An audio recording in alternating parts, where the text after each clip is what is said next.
خدا کا تصور مختلف مذاہب میں.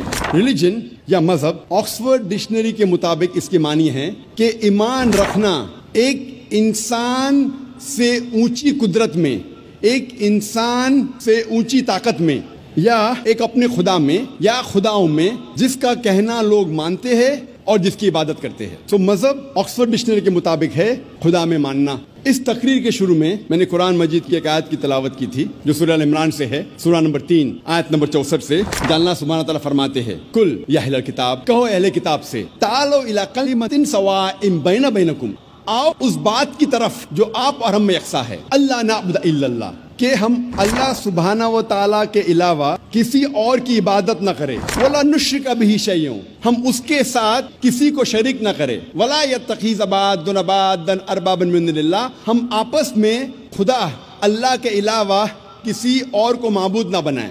فإن تولوا فقولوا اشهدوا بأننا مسلمون، اگر وہ نہیں مانے تو ہم شہادت دیتے ہیں کہ ہم مسلم ہیں. یہ قرآن مجید کی آیت سورہ عمران سورہ نمبر 3 آیت نمبر 64 خصوصاً اس کے شروع میں آتا ہے کل یا اہل کتاب، کہو اہل کتاب سے. لیکن عمومی طور پہ، عام طور پہ یہ آیت کسی بھی مذہب کے ماننے والوں کے لیے استعمال کی جا سکتی ہے. اسپیسیفکلی اٹ از فار اہل کتاب، Jews and Christians, but generally it is for all types of people believing in religion. اور میرے مطابق یہ قرآن مجید کی آیت سورہ ال عمران سورہ نمبر 3 آیت نمبر 64، میں اسے کہتا ہوں ماسٹر کی فداوا، دعوتی میدان میں سارے تالوں کو کھولنے والی چابی، ماسٹر کی ان دا فیلڈ آف دعویٰ. تعالوا الی کلمۃ سواء بیننا بینکم، آؤ اس بات کی طرف جو آپ اور ہم میں یکساں ہے. سب سے پہلی بات ہے اللہ نعبد الا اللہ، کہ ہم اللہ خدا کے علاوہ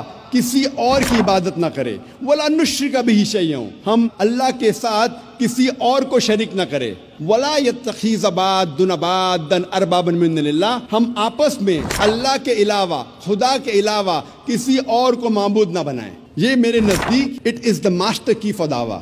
دعوتی میدان میں میں اسے کہتا ہوں سارے تالوں کو کھولنے والی چابی. اور جب مختلف مذاہب کا مطالعہ کرتے ہیں ہمیں پتہ چلتا ہے کہ سارے مذہب کے ماننے والے وہ یہ مانتے ہیں کہ جس خدا کی وہ عبادت کرتے ہیں وہ یہ سمجھتے ہیں کہ وہ خدا ان کے لیے بھی ہے اور دوسروں کے لیے بھی ہے. مثال کے طور پہ جو خدا جو ایشور میں ہندو مانتے ہیں، جس کی عبادت کرتے ہیں، وہ یہ مانتے ہیں کہ یہ ایشور ہندو کے لیے بھی ہے اور غیر ہندو کے لیے بھی ہے. جو خدا میں عیسائی مانتے ہیں وہ یہ مانتے ہیں کہ وہی خدا عیسائی کے لیے بھی ہے اور غیر عیسائی کے لیے بھی ہے. اسی طریقے سے جس اللہ سبحانہ و تعالیٰ میں ہم مسلمان مانتے ہیں، جس کی ہم عبادت کرتے ہیں، ہم مانتے ہیں کہ وہی اللہ سبحانہ و تعالیٰ، وہی خدا مسلم کے لیے بھی ہے اور غیر مسلم کے لیے بھی ہے.